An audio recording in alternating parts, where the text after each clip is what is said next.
Connecticut Burn Center at Bridgeport Hospital is currently undergoing a $1.5 million modernization highlighted by the construction of an overnight suite for families whose loved ones are receiving care. Stephen Jacob is the president of the Bridgeport Hospital Foundation, and he's joined by Lieutenant Sal Emanuel from the Bridgeport Fire Department. Gentlemen, welcome to Connecticut Style. It's nice to have you here. So first, let's talk about what's going on at the Burn Center at the hospital. Well, we're the only burn center in the state of Connecticut, and for 40 years have been delivering the best care to burn patients, both inpatient and outpatient care. And after 40 years and a lot of wear and tear, it was time to modernize the facility. Time for a makeover, I guess, right? Time for a major makeover. A last significant improvement was in 1999, and we see 300 inpatients and over 500 outpatients every year. So this is a comprehensive improvement of the facility, highlighted by a guest suite for family members of patients that come from long distances. Sure, I'm sure that's much needed. Tell me a little bit about Firehouse Fridays. What is this partnership? Sounds fun to me.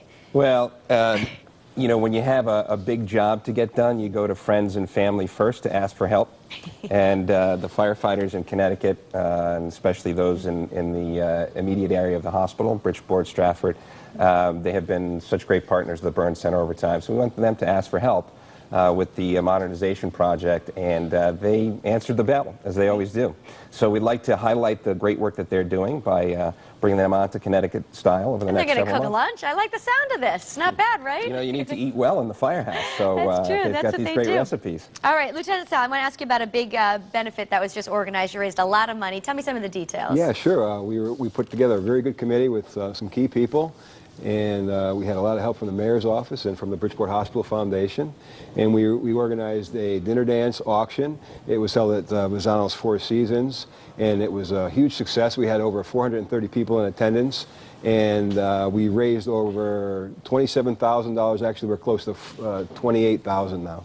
Wow, that's pretty impressive. We're looking at a picture there, big check presentation. Your wife also got an award? Yeah, my wife was integral. She was really critical in gaining sponsors and donations for the auction, and it just everybody came together. She's one of our nurses. All right. Melissa's one of our nurses. Yeah, she's a nurse on the burn unit. Sounds great. All right, well, we're going to get cooking, gentlemen. Thank you so much for being here, but we'll toss it over to Steve in the kitchen. Oh, baby. Nobody cooks like firemen cook. Absolutely the most incredible thing. I spent 4 years as a fireman myself. I want to send a big shout out to my pals in Newington, the Volunteer Fire Department Company 2. You guys are great. Really appreciate it. I learned a lot. Spent a lot of time there when my hair was way too long and they thought I was going to lose it in a fire. But actually, in the kitchen with us now is Mike Kamsick. How you doing, Mike? Very good, thank you. Now, you're with Ladder 10 down there in Bridgeport, right? Yes, I am, yes. All right, so give me a little bit of an idea of the feeling of the firehouse. You guys are full-time firemen down there. What's the atmosphere like there's time between fires? Well, we do a lot of training, a lot of reading, a lot of downtime. Actually, we have to clean the house as well, do the upkeep in the yard and the house itself. Now, it's kind of like a real home-style type of family. So you guys cook home-style. You cook mostly comfort food, right? We do. All right, so what are we cooking here today, Mike? I did a shepherd's pie, which is something my mom used to do as well. Oh, really? It's a good baked meal, like I was saying before, something you can put in the oven, just shut the oven off, come back, and it's done. Especially good when you guys are running out on a call, and it's something you can just leave in the oven and you're all set on that, right? You don't have a lot of time to spend in the kitchen, so. Okay. So what I did is I took lamb, which makes it a true shepherd's pie. Okay. Browned it down, drained it, it's a very fatty meat, and then I replaced the grease again. I put a chopped onion in there, browned it, and I also added spinach and gravy. Now, how far back does the shepherd's pie go? Is this a traditional thing at firehouses? Well, I've looked it up online. It dates back to 1877. Okay, so your mom must have been a big comfort food type of lady, right? Yes. She cooked a lot of this kind of stuff at home? Yes, she did. A lot of meat and potatoes type of stuff? Yes, a lot of baking, a lot of meat and potatoes, yes. All right, now there she is. Now, this is your mom. Tell us a little bit about this is your mom's graduation picture from nursing school. Yes. Tell us a little bit about her. Well, that's her in 1944. And her name? Florence Kamsick. Ruth Florence Kamsick. LeBrun was her maiden name. And that's her graduation picture from the Bridgeport Hospital School of Nursing. The Bridgeport Hospital School of Nursing? Yes. Oh my gosh, talk about... Phil, did you hear that? Watching down from above, and here she is now, right? Yeah, that's a picture just before she passed away. She passed away a year ago. Oh my God. At Bridgeport Hospital. God bless her. And actually, we started a scholarship fund, not a scholarship, but an academic award in her honor. And we did it today in lieu of flowers. We were able to raise enough money, and the family's going to keep it going for a yearly event as well in her honor. That is wonderful. All right, let's take a look at the firehouse here. Let's talk a little bit about our Bridgeport engine number 10 and ladder 10. That's the original engine and ladder 10, the quarters, that opened in 1913 on Putnam Street. 1913, so you're coming up on 100 years, right? Yes, we are. Yep. Wow, what's the firehouse look like today? That's the more modern one. That's more like a resort. The old one. Bloody freaking da! Oh my gosh, that is absolutely. What do you have? Like a spa in there? That's beautiful. Yes, it is. That's not There's the no style I jacuzzi, remember. but it looks nice.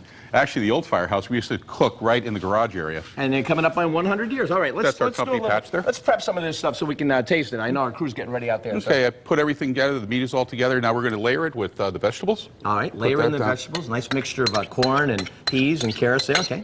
Why don't you spread that out? Okay. While I do this. He's trusting me with the food. All right. I love cooking with the firemen. I did a lot of cooking with the firemen. And I almost set the firehouse on fire. Okay. We'll just even that out for you. Yeah, there you go. I then- mix it, now you layer it. Okay. Now you got the mashed potatoes. I put garlic, salt, pepper, and milk in there. Okay. The milk's just to make it creamy on the top. Look, this mashed potato smells You can so do- good, Mike. Anything you like. You can put any seasonings you like. It's basically a baking. So Love shepherd's pie, and I want to say, up above watching over us today is an old buddy of mine, Merv Amos. Merv was a great man with Capitol Records, and he and I used to go out and have shepherd's pie whenever we had the chance. I think we went to a place in Hartford for shepherd's pie. Did you? This is the best. Oh my gosh! Hey, do you guys eat this cold too? Is it, I mean, or is that you just need to nuke it a little bit? that's maybe? how you like it. That's how you can eat it. Okay. You gotta love firemen. And you know, this is talking about total comfort food, all right? So Charlie, don't give me a hard time about what's fattening or not fattening. I got a personal trainer out there that works with me. He's always worried about that. Every now and then you gotta have good old-fashioned comfort food. All right, what's another big at the firehouse? What kind of stuff do you have over there on a regular basis? I do chicken marsala. I cook as well. My pasta they love. I make a homemade sauce, meatballs, sausage. Mm-hmm. Now, what about the connection with the burn center? This is so fantastic. I mean, to get involved in that, how does that feel to you? It's great. I've actually been there before for minor burns on my neck and everything. So I experienced the care of Bridgeport Hospital Burn Center as well. Man, you guys are doing great stuff. How many firehouses altogether down there in Bridgeport? There's 7 with 12 companies. All right, well, I didn't really clear this with the gang backstage, but I want to tell you, we are very excited here at Connecticut Style. We've connected with the Bridgeport Burn Center and, of course, a lot of the great firehouses across the state, and we're going to be having Firehouse Fridays. It's on a very often basis here on Connecticut Style. Still working it out with all the firehouses around the state. Going to be going on for quite a while. We're so proud to be supporting their firehouses, and all you guys are great. What you're really doing and the love that you share and what you give back is great. All right, if you'd like to make a donation to the Connecticut Burn Center at Bridgeport Hospital, go to ctburncenter.wtnh.com. I got to tell you, you guys are doing wonderful work. God bless you. The training and all the stuff involved. I'll tell you sometime about the work that goes involved packing up after a fire. You know how long it takes to clean those hoses? All right, we got to take off. Coming up on stage 8, Jennifer Hill performs When Connecticut Style Returns. Roses grow. You can't